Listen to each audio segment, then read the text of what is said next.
Kalau orang yang beragama, pengertian spiritual yang rohani, nyaman secara rohani, itu tentu hubungannya dengan yang di atas, yang maha kuasa, maha kasih, dan sebagainya. Nyamankah hubungan kita? Saya lebih menganut prinsip ya, kita tidak bisa memberi instruksi harus bagaimana agar nyaman. Tapi kita lebih baik membimbing agar bersama-sama mencari supaya orang bisa menghayati keberadaannya, katakan di dunia ini, bahwa dia itu sebetulnya banyak hal tuh hanya menerima rahmat, grace. Sebetulnya saya juga tidak layak begitu, tapi kok saya bisa begini. Nah itu akhirnya menimbul suatu perasaan yang bersyukur. Nah kalau dari situ mulainya mungkin bisa disentuh apa yang disebut spiritual well-being. Kemudian well-being berikutnya adalah social well-being. Ya, jadi well-being yang sifatnya sosial. Ini artinya apa? Saya tertarik dengan Dr. Hinohara ya, yang menyatakan bahwa energi dari satu masyarakat, kalau social well-being itu harusnya merupakan variasi, kombinasi. Ya. Kalau punya komunitas dari social well-being, kemudian lebih kecilan lagi, lebih gengnya lebih kecil, itu adalah community well-being. Tapi keduanya, social maupun community well-being, saya setuju kalau tidak bergaul di antara sesama. Kalau tidak bergaul, misalnya orang tua dengan orang tua, ya. Orang tua harus mixing dengan yang muda. Ya. Begitu juga orang yang beragama A, itu kalau ingin energi dari masyarakat kuat, harus juga bergaul dengan kelompok lain begitu. Nah kalau pergaulannya itu harmonis, itu akan bagus sekali. Jadi variasi, ada kombinasi dari social well-being. Lah kalau community well-being itu lebih kecil ya, community. Nah, ini yang menarik dalam community well-being itu saya memperoleh inspirasi dari buku Outliers yang ditulis Malcolm Gladwell.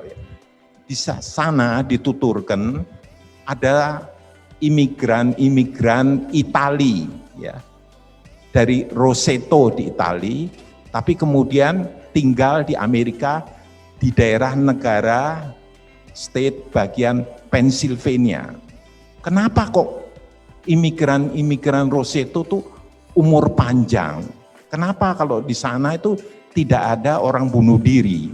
Kok tidak ada orang mabok-mabok? Nah, kenapa seorang dokter dengan seorang sosiolog meneliti apa penyebabnya? Apakah karena gennya? Dicari kembali di Itali, di Rosetonya. Tidak. Apakah karena gemar olahraga? Apakah makannya teratur? Ternyata tidak. Ternyata mereka community well-being itu merupakan paguyuban. Jadi mereka di satu kota kecil Roseto di Pennsylvania itu mereka saling kenal mengenal, saling menyapa, ya, saling curhat. Itu yang membuat mereka seolah-olah diwongke satu sama lain. Ini yang membuat ternyata mereka bisa berusia panjang. Itu katanya penyebabnya. Itu jadi faktor community well-being penting. Tapi tentu kita nggak bisa mengingkari ya bahwa physical well-being yang banyak dikumandangkan oleh tenaga medis bahwa kita harus makan dengan benar, harus istirahat cukup, ya, harus olahraga, itu benar semua. Jadi hemat saya itu merupakan suatu pemahaman yang holistic well-being. Jadi mulai tadi dari spiritual, social, community, kemudian physical, satu lagi financial well-being. Ya. Walaupun sudah usia 60 dan sebagainya. Bukannya semua orang ingin harus kaya raya dan sebagainya, tapi rasanya setiap manusia tuh punya keinginan. Pokoknya dicukupkanlah. Misalnya dia punya anak atau cucu di Surabaya. Hendaknya ya paling enggak kalau mau menengok begitu adalah biaya. Ya, kalau di Jakarta sewaktu-waktu dia ingin makan di restoran misalnya, yaitu adalah sesuatu. Lah ini financial well-being itu kelihatannya kok harus diprogram Prof. AB. Jadi ya, nah itu udah. Terus yang saya berikutnya adalah saya bicara mengenai kedua, life balancing. Saya sebetulnya life balancing act, tapi diganti oleh siapa tuh dia life balancing art. Ya nggak apa-apa lah. Memang jadi seni membalance ya. Ini penting kalau dikatakan bahwa kita antara kita dengan waktu kita atau kita bersama orang lain harus balance. Apakah kita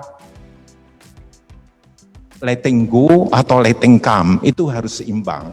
Tetapi yang menarik, pandang saya adalah begini, berani nggak kita bikin keseimbang antara optimisme dan pesimisme? Orang semua akan menolak, kita harus optimis dong, optimis. Ya. Tetapi kemudian saya membaca ya, sebuah tulisan, itu ditulis oleh seorang neurobiologis. Dia katakan, manusia normal sebenarnya imbangan antara optimis dan pesimis itu yang paling baik, optimisnya 60, pesimismenya 40. Kalau optimismenya 80-90, dia akan lalai. Dia anggap COVID nggak ada apa-apa. Dia anggap perusahaannya depan mata mau jatuh, dia tidak melihat. Itu optimis yang berlebihan juga berbahaya. Sebaliknya, pesimisme yang terlalu berbahaya, terlalu tinggi, harusnya dia hanya paling banyak 40. Kalau dia di atas, itu juga berbahaya. Orang tidak mempunyai harapan. Jadi ini aneh, ada suatu teori. Masa optimis dengan pesimis kok bisa bersanding? Ya, ternyata bisa. Dan banyak ahli-ahli, terutama Jeff Bezos misalnya, yang orang nomor 1 di dunia, itu dia menyatakan 10 tahun, 15 tahun lagi perusahaan saya bangkrut. Padahal tidak ada tanda-tanda bangkrut, tapi dia membuat begitu agar kita berpikir ke depan bagaimana membuat produk yang lain, bagaimana membuat servis yang lain, bagaimana membuat bisnis model yang lain. Dengan demikian ya, dia bisa lebih maju, lebih jauh. Jadi ini yang disebut pesimisme yang positif. Pesimisme yang malah membuat orang tuh maju. Itu kan yang dilakukan oleh Intel juga dulu. Intel bukan dalam arti mata-mata, tapi Intel perusahaan yang membuat chips, tadinya microprosesor. Ya. Terus dia bilang, ya CEO-nya, sebentar lagi kalau you bikin microprosesor aja ya, ini semua orang akan bisa diliwati. Ayo segera kita bikin yang lain. Kalau enggak kita mati 5 tahun. Itu yang membuat dia membawa Intel dan lain-lain yang baru, chip.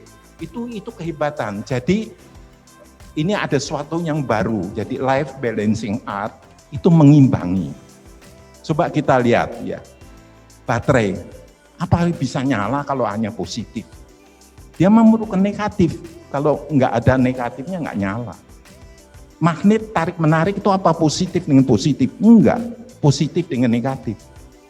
Nah, ini sekedar itu, tapi seperti tadi dikatakan positif optimisme itu harus lebih tinggi, 60 ya, itunya 40. Itu imbangan yang mungkin menarik.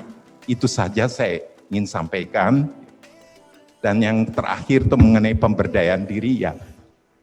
para warga senior memang harus memberdayakan diri, jangan selalu menjadi sub-objek, tapi jadilah subjek yang megang kendali.